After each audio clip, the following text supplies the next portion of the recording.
पहले आपको ऐसे कुछ दावे बताना चाहेंगे जिसके चलते ताजमहल को तेजो महल कहे जाना शुरू हुआ। तो यह दावा सबसे पहले पुरुषोत्तम नागेश ओक ने फैलाया। ओक ने 1989 में अपनी किताब ताजमहल द ट्रू स्टोरी में कहा कि ताजमहल का निर्माण 1155 ईस्वी में चंदेला राजा परमार्दी देव ने किया था। इसे इन्होंने तेजो महल नाम दिया, जिसका अर्थ है प्रकाश का महल या तेज का महान आवास।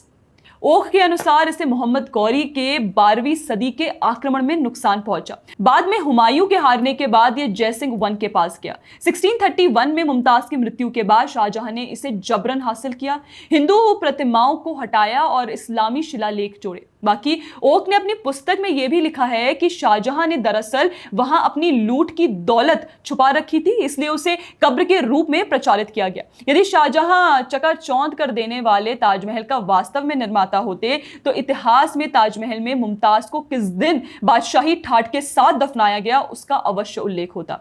ओक के अनुसार जयपुर राजा से हड़प किए हुए पुराने महल में दफनाए जाने के कारण उस दिन का कोई महत्व नहीं है। शाहजहां के लिए मुमताज के कोई मायने नहीं थे, क्योंकि जिस जनान खाने में हजारों सुंदर स्त्रियां हों उसमें भला प्रत्येक स्त्री की मृत्यु का हिसाब कैसे रखा जाए। जिस शाहजहां ने जीवित मुमताज के लिए एक भी निवास नहीं बनवाया, वह उसके मरने के बाद भव्य महल बनवाएगा। बाकी दोस्तों, शोधकर्ताओं के अनुसार आगरा में 600 किलोमीटर दूर बुरहानपुर में मुमताज की कब्र है, जो आज भी ज्यों की त्यों है। बाद में उसके नाम से आगरे के ताजमहल में एक और कब्र बनी जो कथित तौर पर नकली बताई गई है। इसके अलावा ओक ने 2000 में सुप्रीम कोर्ट में याचिका दायर की, जिसे अदालत ने विम्सिकल ऑब्सेशन बताते हुए खारिज कर दिया। लेकिन उनकी यही थ्योरी बाद में सोशल मीडिया, ईमेल और किताबों के जरिए फैलती रही। इतिहासकारों के प्रमाण के साथ ताजमहल की वास्तुकला पर भी चर्चा हुई है, जैसे कि अष्टकोणीय आकार, कमल की आकृति, त्रिशूल जैसी शिखर, स्वस्तिक जैसी आकृति। लोगों का मानना है कि इसकी हिंदू मंदिरों जैसी वास्तुकला है, उदाहरण के तौर पर जावा के चंडी सीवू। बाकी इसके मीनार हिंदू चौकियों जैसे हैं और दरवाजे 12वीं सदी के बताए जाते हैं।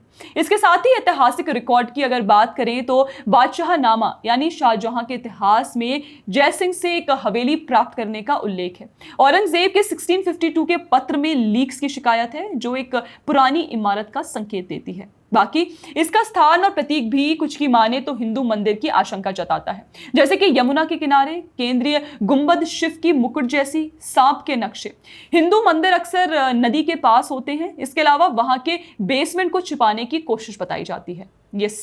ये दावे 2010 में सोशल मीडिया पर वायरल हुए। 2015 में अखिल भारतीय हिंदू महासभा और वकीलों ने पूजा करने की याचिकाएं दायर की। बाकी 2024 में ABHM ने जलाभिषेक करने की कोशिश की थी।